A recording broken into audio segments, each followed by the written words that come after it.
नमस्ते। आज हम बात करने वाले हैं एक ऐसी क्लास ऑफ ड्रग्स के बारे में जिसने सच में हार्ट डिजीज के ट्रीटमेंट में एक क्रांति ला दी है। जरा सोचिए इसके बारे में। हमारे शरीर की जो खून की नसें हैं, जो ब्लड वेसल्स हैं, वो कभी-कभी एक खिंची हुई मसल की तरह एकदम टाइट हो जाती हैं, जिससे अंदर का प्रेशर बढ़ जाता है। पर क्या हो अगर उन्हें रिलैक्स करने का कोई तरीका हो? बस यहीं से हमारी आज की कहानी शुरू होती है। जी हाँ, हम बात कर रहे हैं कैल्शियम चैनल ब्लॉकर्स की, या जिन्हें हम सीसीबीज भी कहते हैं। ये सिर्फ दवाएं नहीं हैं, बल्कि ये एक बहुत बड़ी कामयाबी है जिसने लाखों लोगों के लिए हाई ब्लड प्रेशर और दिल की बीमारियों को कंट्रोल करने का तरीका ही बदल कर रख दिया है। तो ये सीसीबीज आखिर किस प्रॉब्लम को सॉल्व करते हैं? जैसा कि हमने कहा, ये सारा खेल प्रेशर का है, मतलब हाई ब्लड प्रेशर का। इसे आसान भाषा में समझते हैं।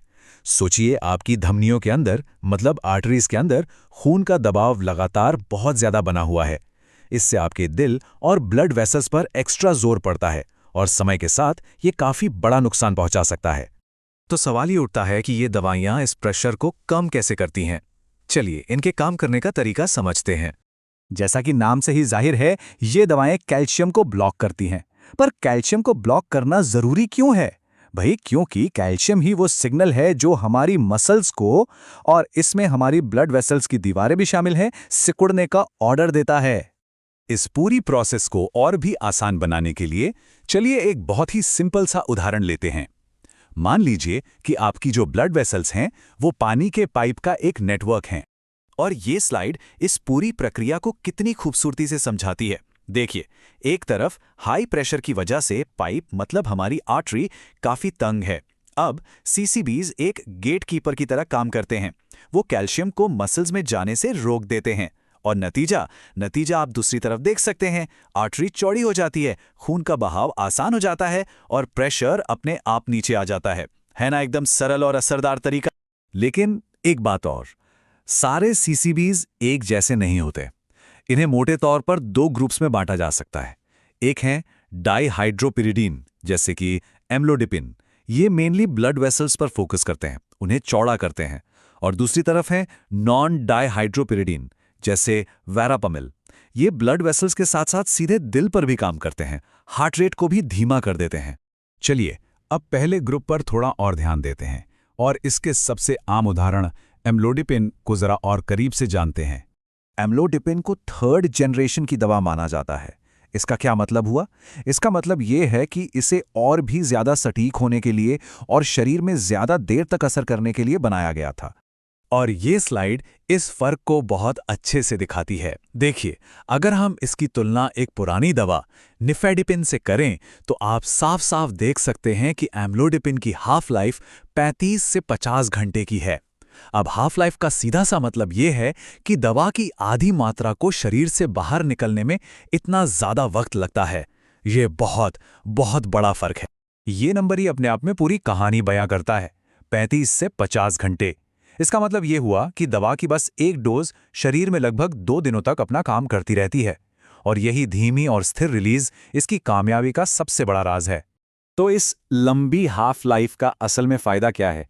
देखिए, सबसे पहली बात तो ये क्योंकि इसका असर धीरे धीरे शुरू होता है, ये हार्ट रेट में अचानक से कोई स्पाइक नहीं आने देता। दूसरी बात, दिन में सिर्फ एक गोली से पूरे 24 घंटे ब्लड प्रेशर कंट्रोल में रहता है, जिससे मरीजों के लिए भी इसे लेना याद रखना बहुत आसान हो जाता है। और हाँ, ये शरीर के मेटाबॉलिज्म पर भी कोई बुरा असर नहीं डालता। लेकिन जैसा हम जानते हैं, कोई भी दवा परफेक्ट नहीं होती। तो चलिए अब इसके प्रैक्टिकल पहलुओं और साइड इफेक्ट्स पर भी एक नज़र डाल लेते हैं। सीसीबीज के डाइहाइड्रोपिरिडीन ग्रुप से जुड़ा एक बहुत कॉमन साइड इफेक्ट है टखने में सूजन, जिसे इडीमा कहते हैं। अब ये होता क्यों है? ये इसलिए होता है क्योंकि दवा आर्टरीज को तो रिलैक्स कर देती है, पर इससे कभी-कभी छोटी छोटी ब्लड वेसल्स से थोड़ा फ्लूइड लीक होने लगता है। अब ये डेटा वाकई में काफी दिलचस्प है। जैसा कि हम उम्मीद कर रहे थे, एम्लोडिपिन लेने वाले करीब 10% लोगों में टखने की सूजन देखी गई, प्लेसिबो के मुकाबले काफी ज्यादा। लेकिन जरा सिरदर्द को देखिए, दोनों ग्रुप्स में रेट लगभग बराबर है। इससे हमें यह समझने में मदद मिलती है कि हर लक्षण दवा की वजह से ही हो, यह जरूरी नहीं है। इन साइड इफेक्ट्स के बावजूद दुनिया भर के हेल्थ एक्सपर्ट्स इस बात पर एकमत हैं कि सीसीबीज बहुत ज़रूरी दवाएं हैं। वर्ल्ड हेल्थ ऑर्गेनाइजेशन से लेकर अमेरिकन हार्ट एसोसिएशन तक ये सभी बड़े संगठन हाई ब्लड प्रेशर के इलाज के लिए एम्लोडिपिन जैसी दवाओं को फर्स्ट लाइन ट्रीटमेंट के तौर पर रिकमेंड करते हैं। तो इस सब का निचोड़ क्या है? मतलब इन सब बातों का हमारे लिए क्या मतलब है?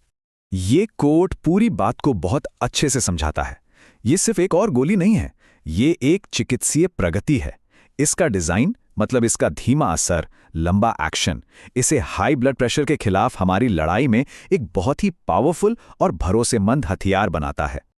और ये सब हमें एक बड़े सवाल पर लाके खड़ा कर देता है। हमारे पास एम्लोड्यूपिन जैसी बेहतरीन दवाएं हैं और हम लाइफस्टाइल में बदलाव की अहमियत को भी पहले से कहीं ज्यादा समझ रहे हैं। तो क्या हम एक ऐसे भविष्य के करीब हैं जहां हाई ब्लड प्रेशर शायद उतना बड़ा खतरा नहीं रहेगा जितना आज है? ये एक सोचने वाली बात है। हमारे साथ इस विषय को समझने के लिए आपका धन्यवाद। नमस्कार। कभी आपने सोचा है कि दवा के डिब्बे पर जो कुछ भी लिखा होता है उसका असली मतलब क्या है? आज हम इसी पहेली को सुलझाने वाले हैं। चलिए एक आम दवा के बॉक्स को उठाते हैं और देखते हैं कि वो हमें क्या-क्या बताता है। अच्छा, इस पूरी बात को समझने के लिए आइए एक बहुत ही आसान सा उदाहरण लेते हैं। जरा सोचिए कि हमारे शरीर के अंदर जो खून की नसें हैं, यानी ब्लड वेसल्स, वो बिल्कुल एक घर के पानी के पाइप की तरह हैं। उनका काम है शरीर के कोने-कोने तक जरूरी चीजें पहुंचाना। अब सवाल यह है कि अगर इन पाइपों के अंदर पानी का प्रेशर यानी दबाव अचानक बहुत ज्यादा बढ़ जाए तो क्या होगा? जाहिर सी बात है, या तो पाइप फट सकते हैं या फिर जो मोटर पानी पंप कर रही है वो खराब हो सकती है। बस ठीक यही हाल हमारे शरीर का भी होता है और इसी को हम हाई ब्लड प्रेशर कहते हैं। तो इसी गंभीर समस्या के एक समाधान के तौर पर डॉक्टर्स अक्सर दवाइयां देते हैं। आज हम ऐसी ही एक दवाई के पैकेट को, आप कह सकते हैं, डिकोड करने की कोशिश करेंगे। तो ये रहा हमारा सब्जेक्ट, एम्लोकाइंड 5 का बॉक्स। ये एक काफी कॉमन दवा है जो हाई ब्लड प्रेशर जैसी दिक्कतों से निपटने के लिए डॉक्टर प्रिस्क्राइब करते हैं। इसके बॉक्स पर ही बहुत सारी जरूरी जानकारी छुपी हुई है। सबसे पहले और सबसे साफ साफ दिखने वाली चीज है इसका ब्रांड नेम, अम्लोकाइंड 5। ये बस वो नाम है जो इसे बनाने वाली कंपनी ने दिया है ताकि बाजार में इसे आसानी से पहचाना जा सके। लेकिन ब्रांड नेम से भी ज्यादा जरूरी ये जानना है कि इस गोली के अंदर आखिर है क्या, मतलब वो कौन सी चीज है जो असल में काम करती है। चलिए अब इसके असली हीरो यानी मुख्य घटक को समझते हैं। इस दवा का जो एक्टिव इंग्रेडिएंट है, मतलब जो असली केमिकल असर करता है, वो है आम्लोडिपिन। इसका इस्तेमाल मुख्य रूप से हाई ब्लड प्रेशर और एंजाइना के इलाज में होता है। एंजाइना मतलब जब दिल तक खून ठीक से नहीं पहुंचता और सीने में दर्द होता है। अब ये समझना बहुत मजेदार है कि ये काम कैसे करती है। चलिए हमारे पाइप वाले उदाहरण पर वापस चलते हैं। तो प्रॉब्लम क्या थी कि पाइप पर प्रेशर बहुत ज्यादा है, उसकी दीवारों पर जोर पड़ रहा है। अब अम्लोडिपाइन क्या करती है? ये उन पाइप्स को रिलैक्स करती है, उन्हें थोड़ा चौड़ा और लचीला बना देती है, और नतीजा, खून बड़े आराम से बहने लगता है और हमारे दिल यानी मोटर पर दबाव कम हो जाता है ना? कितना से। तो यहां पर यह समझना बहुत जरूरी है कि ब्रांड का नाम जैसे अम्लोकाइंड 5 और सक्रिय घटक यानी अम्लोडिपाइन, ये दो अलग अलग चीजें हैं। ब्रांड नेम तो कई हो सकते हैं, पर जो चीज असल में बीमारी पर असर करती है वो सक्रिय घटक ही होता है। चलिए अब आगे बढ़ते हैं और देखते हैं कि ये बॉक्स हमें और कौन सी जानकारी देता है। अब हम बात करेंगे इसे बनाने वाली कंपनी और इसकी मात्रा के बारे में। बॉक्स पर आपको 10x15 टैबलेट्स लिखा हुआ दिखेगा। इसका बहुत सीधा सा मतलब है कि इस डिब्बे के अंदर दवा के 10 पत्ते हैं और हर एक पत्ते में 15 गोलियां हैं। और हाँ, ये जानना भी तो जरूरी है कि इसे बनाया किसने है। तो इसका निर्माण मैनकाइंड फार्मा ने किया है, जो इंडिया की एक बहुत ही जानी मानी दवा कंपनी है। ठीक है, तो हमने बॉक्स पर लिखी लगभग सारी जानकारी को समझ लिया है, लेकिन अब हम सबसे जरूरी हिस्से पर आ रहे हैं, एक ऐसा नियम जिसे हमें कभी भी नजरअंदाज नहीं करना चाहिए। इस पूरी जानकारी में एक बात सबसे ऊपर है, एक ऐसा नियम है जिसके साथ कोई समझौता नहीं किया जा सकता, खासकर जब बात दवाओं और हमारी सेहत की हो। और वो नियम ये है, इस तरह की कोई भी दवा सिर्फ और सिर्फ एक डॉक्टर की सलाह पर ही लेनी चाहिए। खुद से इलाज करना या किसी और के कहने पर दवा खाना बहुत ज़्यादा खतरनाक हो सकता है। सच कहूं तो इस पूरे विश्लेषण का सबसे बड़ा सबक यही है। तो आज हमने देखा कि कैसे एक मामूली से दवा के डब्बे पर कितनी ज़रूरी जानकारी छुपी होती है। इससे मेरे मन में एक सवाल आता है, स्वास्थ्य से जुड़ी और कौन सी ऐसी आम जानकारी है जिसे अगर इसी तरह आसान भाषा में समझाया जाए तो सभी के लिए बहुत फायदेमंद हो सकता है। इस पर सोचिएगा जरूर। नमस्कार। कभी आपने दवा का डिब्बा हाथ में लेकर सोचा है कि भाई इस पर इतने सारे जो शब्द लिखे हैं इनका आखिर मतलब क्या है? तो बस आज हम यही करने वाले हैं। एक आम दवा का पैकेट उठाएंगे और उस पर लिखी हर जानकारी को एकदम आसान भाषा में समझेंगे। तो ये देखिए, आज हमारे हाथ में है निकार्डिया XL30 का डिब्बा और हमारा मकसद बिल्कुल साफ है, इस पर लिखे हर एक शब्द का मतलब जानना, ताकि हम सब अपनी दवाओं को लेकर थोड़े और जागरूक बन सकें। तो चलिए शुरू करते हैं। अच्छा, तो सबसे पहले उस चीज पर ध्यान देते हैं जो डिब्बे पर सबसे साफ साफ नजर आती है, यानी दवा का नाम। डिब्बे पर बड़े बड़े अक्षरों में लिखा है निकार्डिया XL30। ये है इस दवा का ब्रांड नेम, मतलब वो नाम जिससे ये आपको केमिस्ट की दुकान पर मिलती है या जिसे डॉक्टर अपने पर्चे पर लिखते हैं। इसमें जो XL30 है ना, वो इसकी ताकत और इसके टाइप की तरफ इशारा करता है, जिस पर हम अभी आगे बात करेंगे। तो ठीक है, ब्रांड का नाम तो हमें पता चल गया, पर असली सवाल तो ये है कि इस छोटी सी टैबलेट के अंदर आखिर है क्या। चलिए इसकी बनावट को समझते हैं। देखिए, इस दवा का असली हीरो है इसका एक्टिव इंग्रेडिएंट, जो है निफेडिपिन। यही वो केमिकल है जो शरीर में जाकर अपना काम करता है, अपना असर दिखाता है। और ये 30 mg, ये है इसकी ताकत, मतलब हर एक गोली में 30 मिलीग्राम निफेडिपिन है। ये जानकारी डोज तय करने के लिए बहुत ही जरूरी होती है। अच्छा, पैकेट पर एक और चीज लिखी है, एक्सटेंडेड रिलीज। इसका क्या मतलब हुआ? इसका सीधा सा मतलब है कि ये टैबलेट पेट में जाकर एक ही बार में नहीं घुलती, बल्कि ये दवा को धीरे धीरे एक लंबे समय तक शरीर में छोड़ती रहती है। इससे होता यह है कि दवा का असर पूरे दिन बना रह सकता है। तो दवा की पहचान और उसकी बनावट जानने के बाद अब हम आते हैं सबसे जरूरी हिस्से पर, कि इसे लेना कैसे है और रखना कहां पर है। अब आती है सबसे जरूरी बात। डिब्बे पर डोज के बारे में सिर्फ एक लाइन लिखी है, और ये लाइन ही सब कुछ कह देती है। इसका मतलब साफ है कि ये दवा अपनी मर्जी से बिल्कुल नहीं लेनी है। इसकी सही मात्रा क्या होगी, इसे कब कब लेना है, ये सिर्फ और सिर्फ एक डॉक्टर ही तय कर सकते हैं। दवा को सही तरीके से रखना भी उतना ही जरूरी है जितना उसे सही तरीके से लेना। पैकेट हमें दो सीधी सीधी बातें बताता है। एक, इसे सीधी रोशनी और नमी, मतलब सीलन वाली जगहों से बचाकर रखें, और दूसरी जो कि बहुत ही महत्वपूर्ण है, इसे हमेशा बच्चों की पहुंच से दूर रखें। अब हम डिब्बे पर लिखी एक बहुत ही जरूरी चेतावनी पर आते हैं, जो अक्सर एक लाल पट्टी में लिखी होती है। ये सिर्फ एक चेतावनी नहीं है, ये इस दवा की कानूनी स्थिति के बारे में भी बताती है।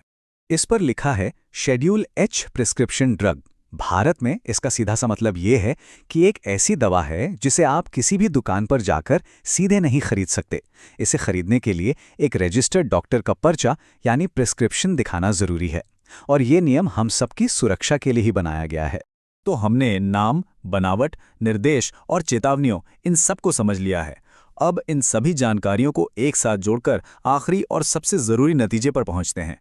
इतना सब कुछ जानने के बाद दिमाग में सबसे पहला और सबसे सीधा सवाल यही आता है ना, कि आखिर ये दवा काम क्या करती है, किस बीमारी के लिए है? और यहीं पर सबसे बड़ी सीख छिपी है। अगर आप पूरे डिब्बे को ध्यान से देखेंगे तो इस पर कहीं भी ये नहीं लिखा कि ये दवा किस बीमारी के लिए है। ये जानकारी जानबूझकर नहीं दी जाती। क्यों? क्योंकि इसका सही इस्तेमाल कौन सी बीमारी में और किस मरीज के लिए करना है, ये सिर्फ एक डॉक्टर ही उसकी हालत देखकर बता सकते हैं। और दोस्तों, यही आज का सबसे बड़ा सबक है। दवा का डिब्बा हमें बहुत ज़रूरी जानकारी देता है, लेकिन ये कभी भी डॉक्टर की जगह नहीं ले सकता। इसलिए किसी भी दवा को लेने से पहले उस पर लिखी जानकारी को पढ़ना तो अच्छी बात है, लेकिन उसके सही इस्तेमाल और सलाह के लिए हमेशा हमेशा अपने डॉक्टर से ही बात करनी चाहिए। आखिर सेहत से बढ़कर कुछ भी नहीं है ना। अक्सर हम दवाइयों के पैकेट देखते हैं और उन पर कितनी सारी जानकारी लिखी होती है ना, पर क्या हम कभी सोचते हैं कि इसका असली मतलब क्या है? चलिए आज इसी को थोड़ा आसान बनाते हैं और एक दवा के बॉक्स को समझने की कोशिश करते हैं। तो ये देखिए, हमारे सामने है सिलादायक का 10 का बॉक्स। अब देखने में तो ये बिल्कुल सीधा साधा सा लगता है ना, लेकिन इस पर जो शब्द लिखे हैं उनका मतलब क्या है, आइए एक एक करके इस पहेली को सुलझाते हैं। अच्छा, तो सबसे पहले बात करते हैं सबसे बेसिक चीज़ों की। मतलब इसका नाम क्या है, इसके अंदर असल में क्या है और कितनी मात्रा में है। तो सबसे ऊपर जो बड़े अक्षरों में लिखा है CILACR10, ये है इसका ब्रांड नेम, मतलब वो नाम जिससे कंपनी इसे मार्केट में बेचती है।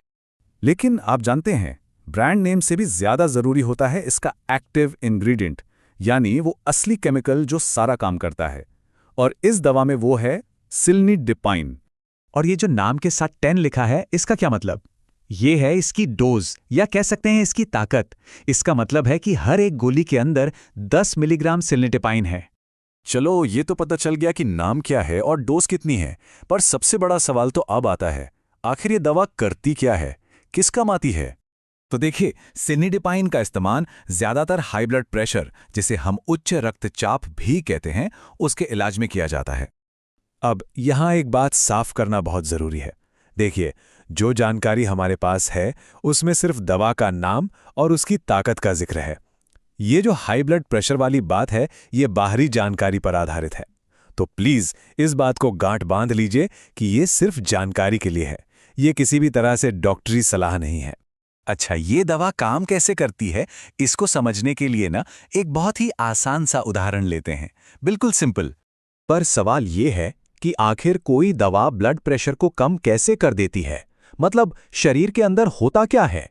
जरा सोचिए, जैसे घर में पानी का नल होता है ना, जो पानी के फ्लो को कंट्रोल करता है, बस कुछ वैसा ही समझिए। तो मान लीजिए कि हाई ब्लड प्रेशर का मतलब है कि नल बहुत ज्यादा टाइट कसा हुआ है और पानी पूरी तेजी से बाहर आ रहा है। अब ये दवा क्या करती है? ये हमारी खून की नसों को, मतलब ब्लड वेसल्स को आराम देती है, ठीक वैसे ही जैसे हम नल को थोड़ा सा ढीला कर देते हैं। और फिर क्या होता है, पानी का बहाव शांत हो जाता है। ठीक उसी तरह ब्लड प्रेशर भी कम हो जाता है। देखा कितना आसान हो गया समझना। तो ये सब तो हो गई जानकारी, लेकिन अब जो बात आने वाली है वो सबसे ज्यादा जरूरी है, एक ऐसी बात जिसे कभी नहीं भूलना है। और वो बात ये है कि कोई भी दवा लेने से पहले अपने डॉक्टर से बात करना सबसे जरूरी है। इंटरनेट या डब्बे पर लिखी जानकारी कभी भी डॉक्टर की सलाह की जगह नहीं ले सकती। तो आखिर में बस एक सवाल सोचना है, क्या हम जानकारी और एक्सपर्ट की सलाह के बीच सही बैलेंस बना पा रहे हैं? इस पर जरूर सोचिएगा। वीडियो पसंद आया हो तो लाइक करें और चैनल द मेडिको टिप्स को सब्सक्राइब करना ना भूलें। धन्यवाद।